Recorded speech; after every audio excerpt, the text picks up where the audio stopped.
Hello friend, good morning. स्वागत है आप सभी का हमारे यूट्यूब चैनल लर्नर्स क्लासेस में। तो फ्रेंड्स, हम पढ़ रहे थे यहाँ पर घटना चक्र पूर्वावलोकन ज्योग्राफी की सीरीज को। तो चलिए शुरू करेंगे।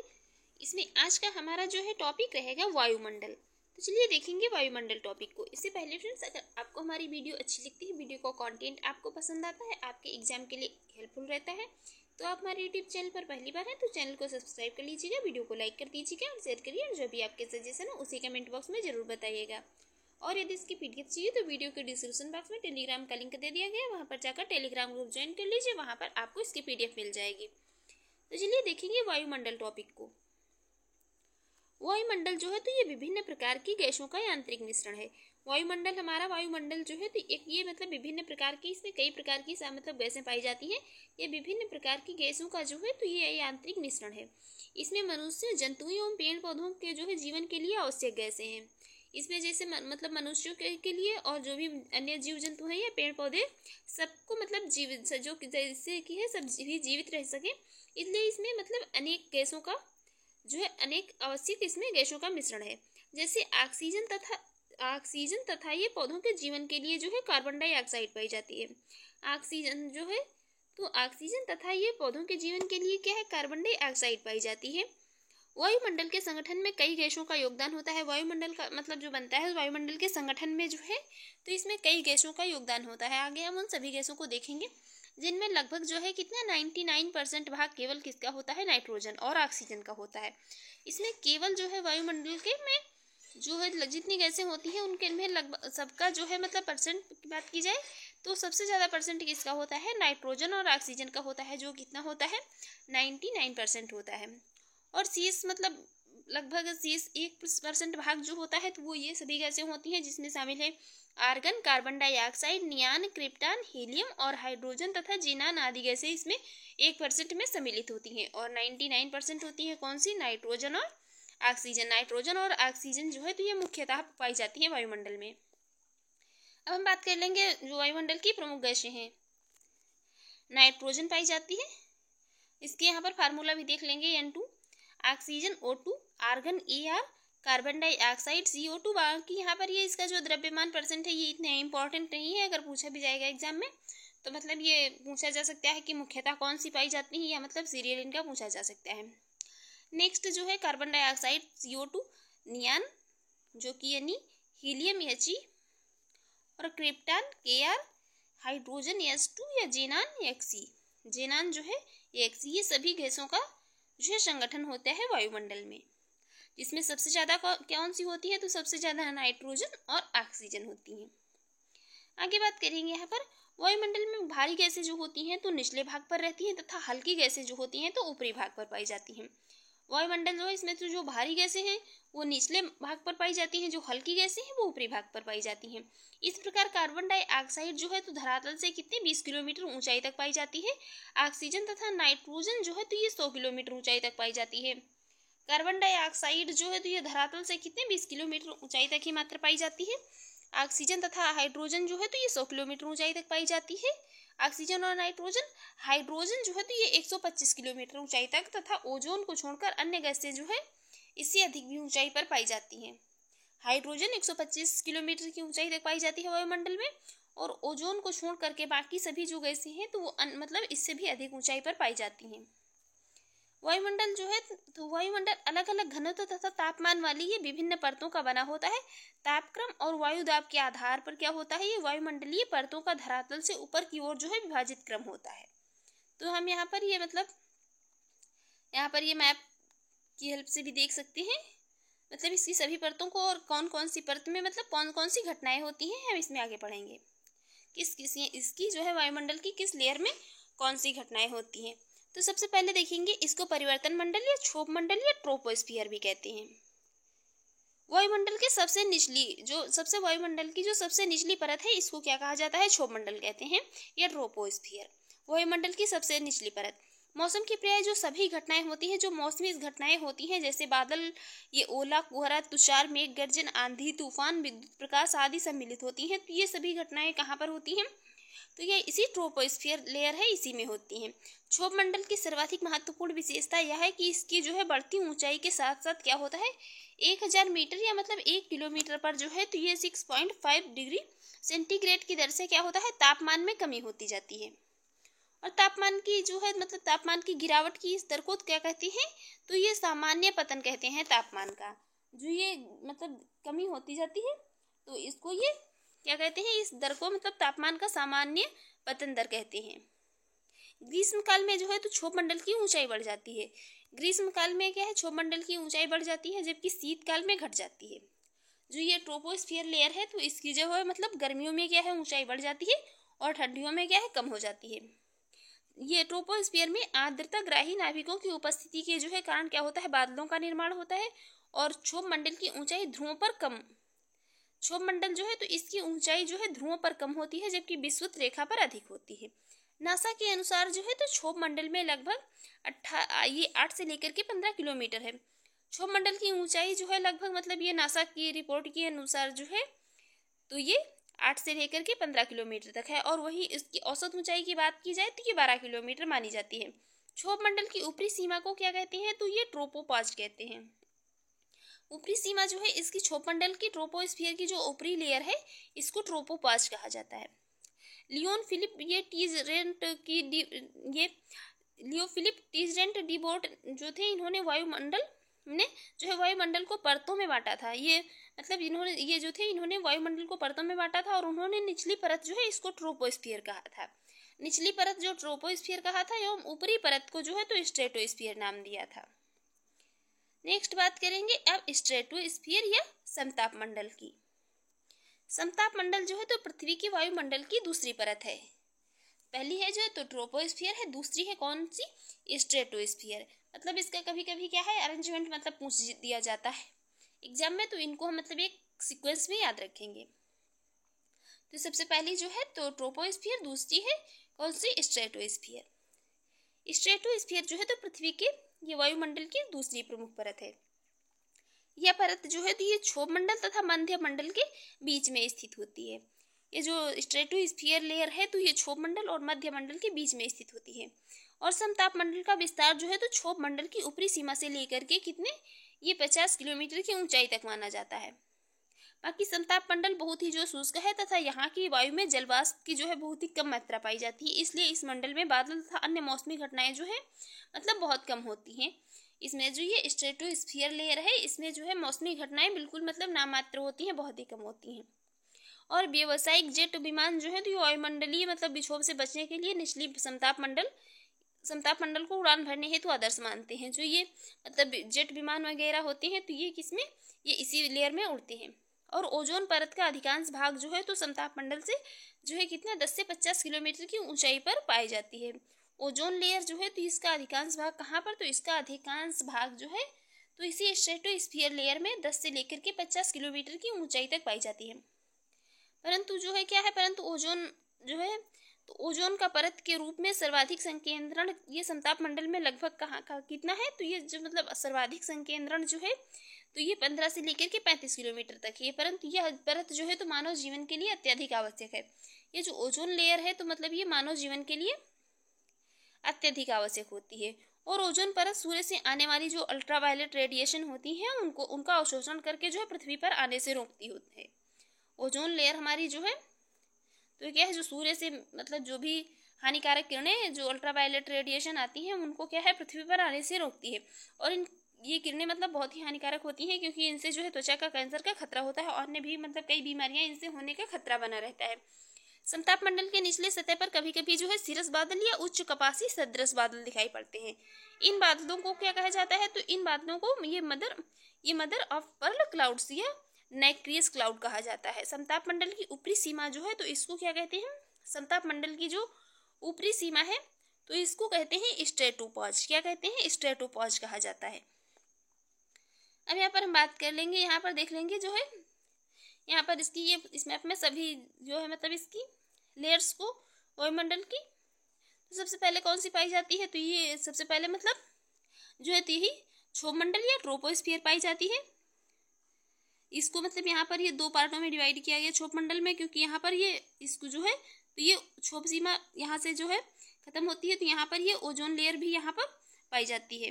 बाकी इसके अलावा जो दूसरी इसकी लेयर है वो है समताप मंडल या स्ट्रेटोस्फीयर, और जो भी मतलब मौसमी घटनाएं होती हैं तो ये इसी क्षोभ मंडल में ही होती हैं। और इसकी ऊंचाई जो है तो कितनी रहती है, ये 15 किलोमीटर ऊंचाई के साथ जो है क्या तापमान इसमें घटता जाता है। बाकी इसके अलावा दूसरी इसकी लेयर जो है समताप मंडल या स्ट्रेटोस्फीयर, तो यहाँ पर ये जेट विमान वगैरह मतलब इसी लेयर में उड़ाए जाते हैं। नेक्स्ट जो लेयर है वो कहलाती है मीजोस्फीयर या मध्य मंडल। मीजोस्फीयर नेक्स्ट लेयर जो है वायुमंडल की, ये कहलाती है मध्य मंडल या मीजोस्फीयर।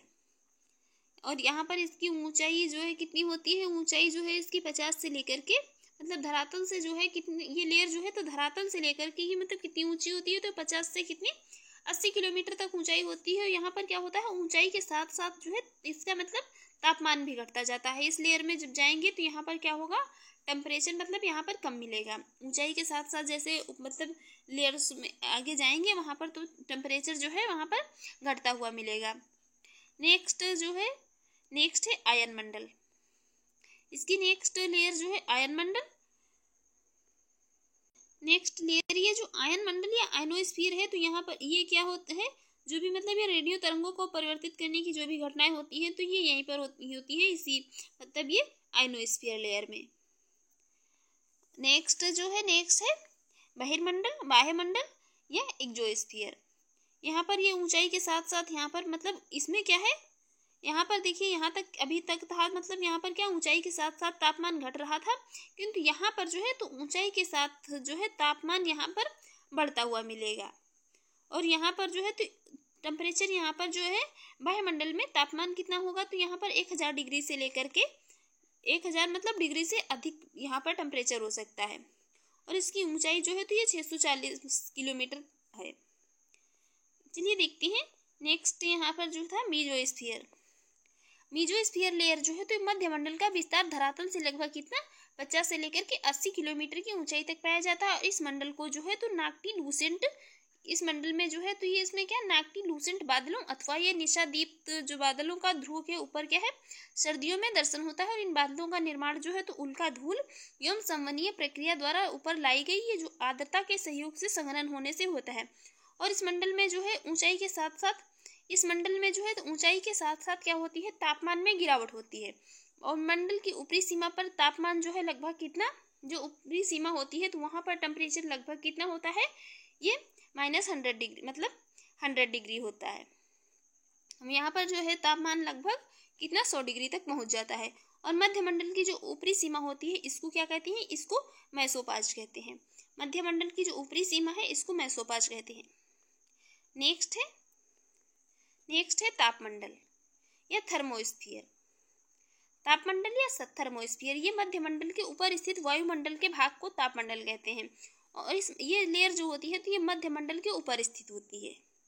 ये लेयर जो होती है कौन सी, तापमंडल, तो ये यहाँ पर ये मध्यमंडल के ऊपर स्थित होती है। और इस मंडल में बढ़ती ऊंचाई के साथ साथ जो है तापमान तीव्र गति से बढ़ता है। विभिन्न विशिष्टताओं के आधार पर इस मंडल को जो है तो 2 मंडलों में डिवाइड किया गया है। पहला आयन मंडल और दूसरा जो है बहिर्मंडल या बाह्यमंडल। नासा के अनुसार जो है तो तापमंडल मध्यमंडल एवं बहिर्मंडल के बीच स्थित है, जिसके निचले भाग में जो है यहाँ पर ये आयन मंडल स्थित है। नेक्स्ट है यहाँ पर ये जो पहला इसका पार्ट है आयनोस्फीयर या मतलब आयन मंडल। आयन मंडल में क्या है, आयन मंडल में विद्युत आवेशित कण होते हैं जिन्हें आयन कहते हैं। ये कण क्या है, रेडियो तरंगों को भूपृष्ठ पर परावर्तित करते हैं और इस प्रकार ये बेतार संचार को संभव बनाते हैं। इस मंडल का विस्तार लगभग जो है कितना 80 से लेकर के कितना 640 किलोमीटर के बीच पाया जाता है। और इस मंडल में ऊंचाई के साथ साथ जो है कई परतों का निर्धारण किया जाता है, जैसे ये मतलब डी परत न्यून आवृत्ति वाली रेडियो तरंगों का परावर्तन, और ई परत को जो है तो ये केनली हेविसाइड परत भी कहा जाता है। यह उच्च आवृत्ति वाली रेडियो तरंगों का परावर्तन करके पृथ्वी पर भेजती है। इस प्रकार से जो है यहाँ पर यह परत तथा जी परत भी आयन मंडल की परतें हैं। और यह परत को जो है तो ये एम्प्लीटन परत भी इसको कहा जाता है। यह परत जो है ये लेयर है तो इसको एम्प्लीटन लेयर भी कहा जाता है। इस मंडल की महत्वपूर्ण विशेषताएं हैं, इसमें उत्तरी ध्रुव प्रकाश तथा दक्षिणी ध्रुव प्रकाश की जो है होने वाली घटनाएं हैं। नेक्स्ट है एक्सोस्फीयर या बहिर्मंडल या बाह्यमंडल। आयन मंडल के ऊपर वायुमंडल की जो सबसे ऊपरी परत होती है इसे बाह्यमंडल कहते हैं। इस मंडल की कोई सीमा नहीं होती है। संचार उपग्रह या भूस्थैतिक कक्षा में विषुवत रेखा के लगभग जो है कितना,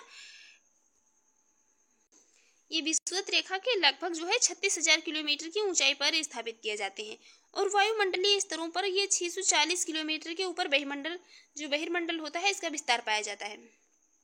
अतः वायुमंडल की जो सबसे ऊपरी परत होती है, वायुमंडल की सबसे ऊपरी परत बहिर्मंडल में ही संचार उपग्रह स्थित होते हैं। संचार उपग्रह जो होते हैं तो ये इसी जो वायुमंडल की एक जो स्फीयर लेयर है इसी में स्थित होते हैं।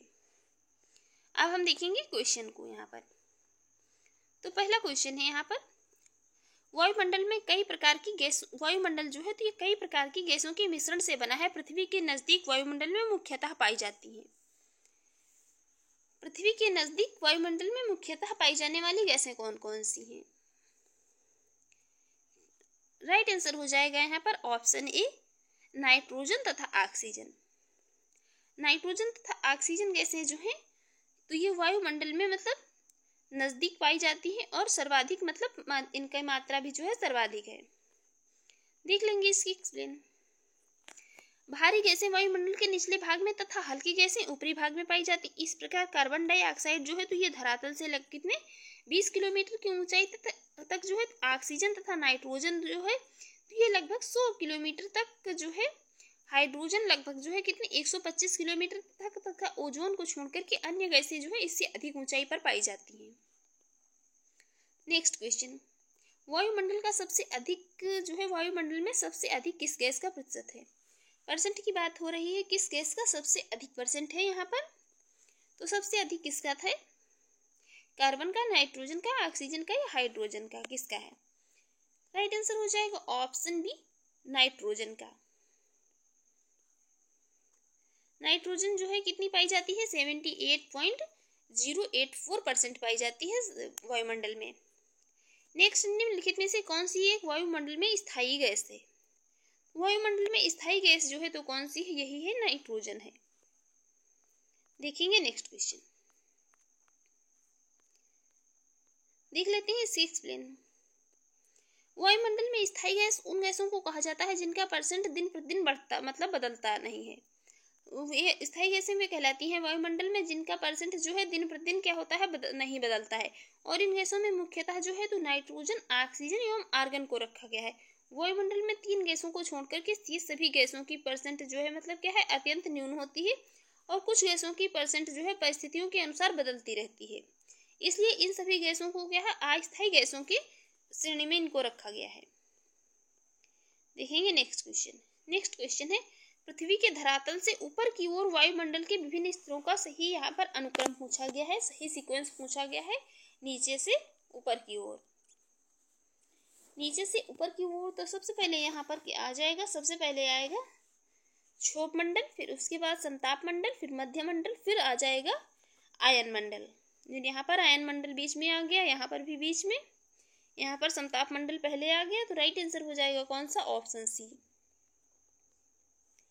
यहाँ पर जो है तो ये परिवर्तन मंडल या क्षोभ मंडल धरातल से कितना 15 किलोमीटर की दूरी पर, समताप मंडल जो है तो ये लगभग कितना 15 से 50 किलोमीटर की दूरी पर, मध्य मंडल जो है तो ये 50 से लगभग 80 किलोमीटर की दूरी पर, आयन मंडल तो ये 80 से 640 किलोमीटर पर, और बहिर्मंडल जो है तो ये लगभग 640 किलोमीटर से ऊपर जो है उसको बहिर्मंडल कहते हैं।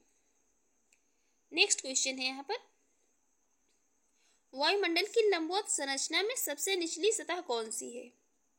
वायुमंडल की जो लंबवत संरचना है तो इसमें सबसे निचली सतह कौन सी है? तो ये है ट्रोपोस्फियर। ट्रोपोस्फियर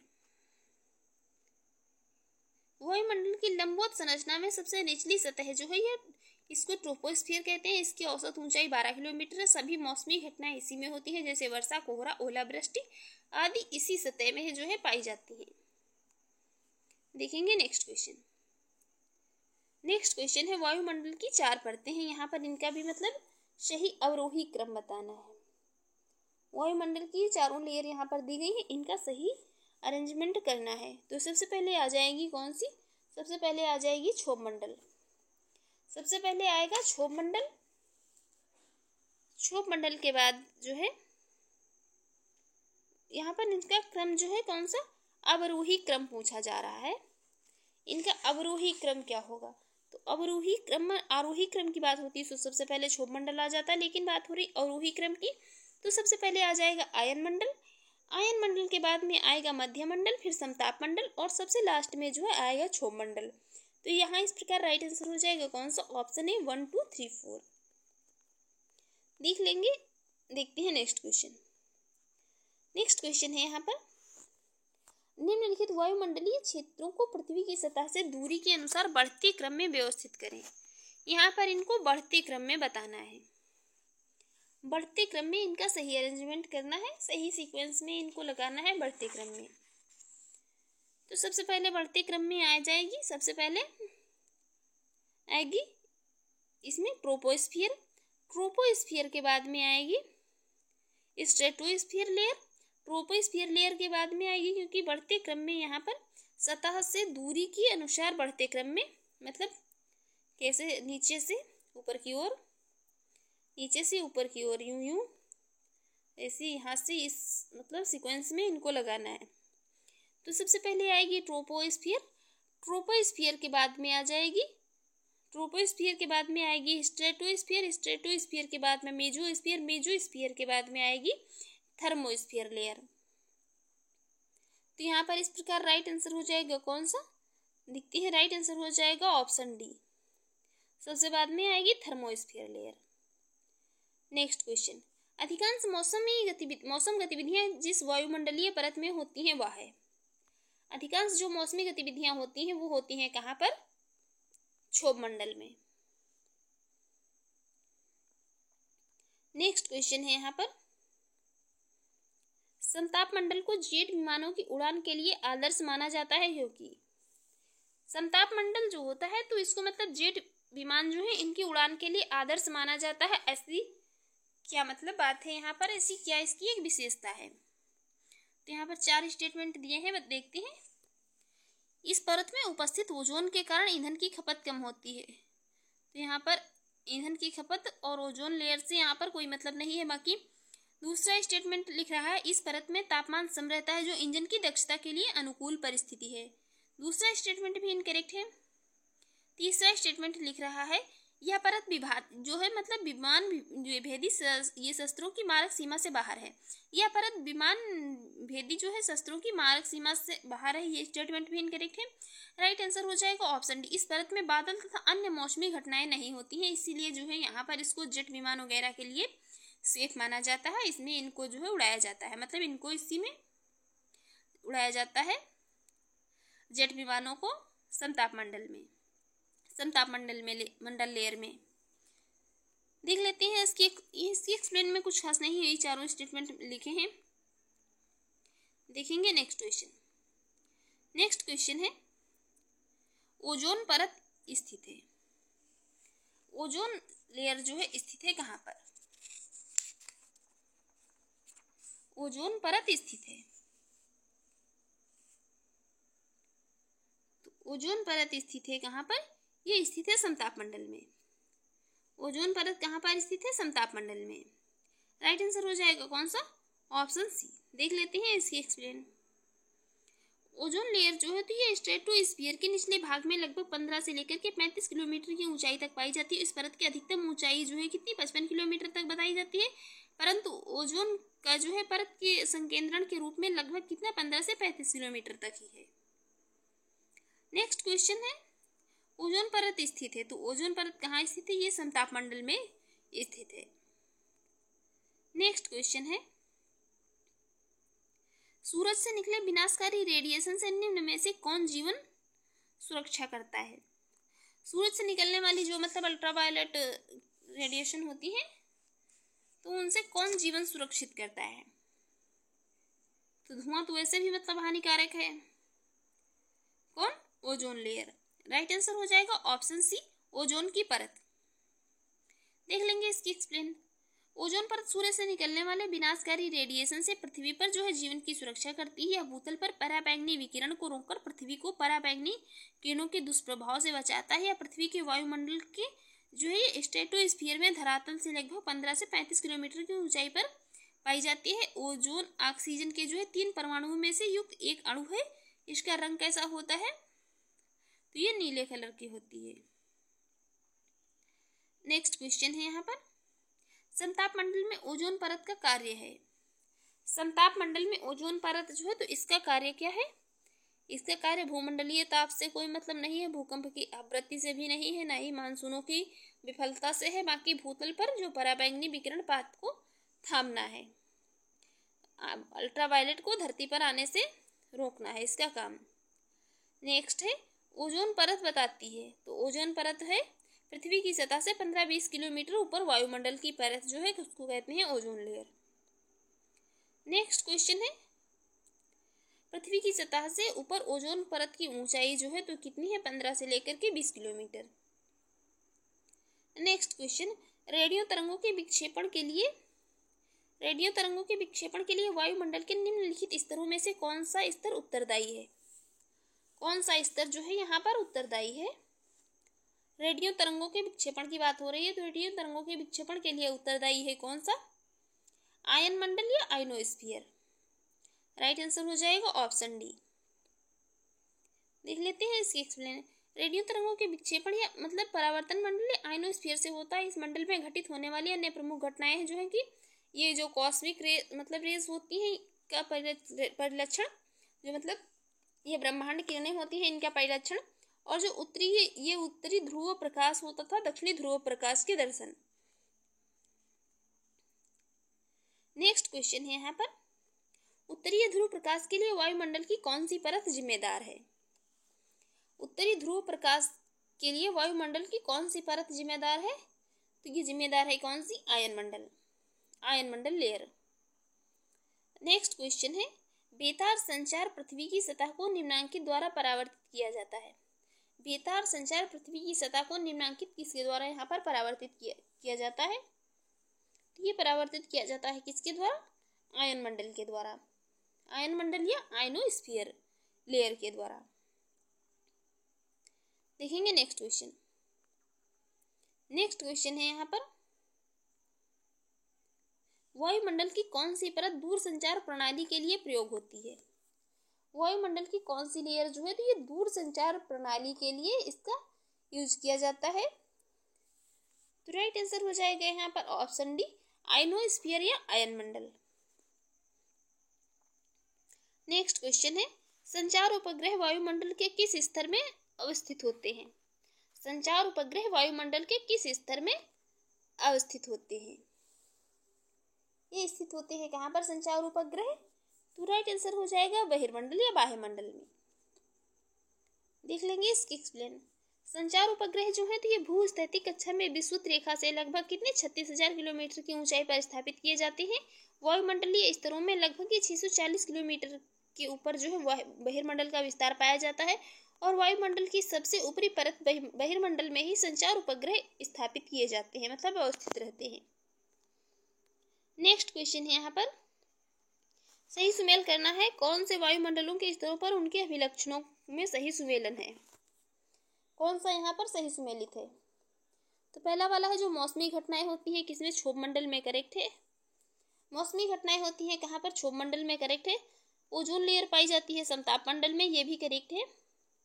पृथ्वी की सतह की ओर परावर्तित रेडियो तरंगे आयन मंडल में, तो ये भी यहाँ पर करेक्ट है। बाकी राइट आंसर ये डी वाला जो है फोर्थ मतलब लिखा है, फोर्थ नंबर पे मध्यमंडल में ध्रुव ज्योति की बात हो रही, तो यही वाला ये इनकरेक्ट है। बाकी 1, 2, 3 जो है देखते हैं राइट आंसर हो जाएगा। राइट आंसर हो जाएगा ऑप्शन सी, 1, 2, 3। देख लेते हैं इसकी एक्सप्लेन। क्षोभ मंडल में मौसम संबंधी घटनाएं होती हैं। ओजोन परत समताप मंडल में विस्तारित होती है, जबकि आयन मंडल से ही पृथ्वी की सतह की और रेडियो तरंगों का परावर्तन होता है। ध्रुव ज्योति का संबंध भी जो है आयन मंडल से ही है। ध्रुव ज्योति जो है तो इसका संबंध भी किससे है? ध्रुव ज्योति का संबंध किससे है? इससे है, ना कि मध्यमंडल से। तो फ्रेंड्स, आपको हमारी आज की वीडियो अच्छी लगी हो और आपके एग्जाम के लिए यूजफुल रही हो तो आप हमारे यूट्यूब चैनल पर पहली बार हैं तो चैनल को सब्सक्राइब कर लीजिएगा, वीडियो को लाइक कर दीजिएगा और शेयर करिए, और जो भी आपके सजेशन हो उसे कमेंट बॉक्स में जरूर बताइएगा। Thanks for watching.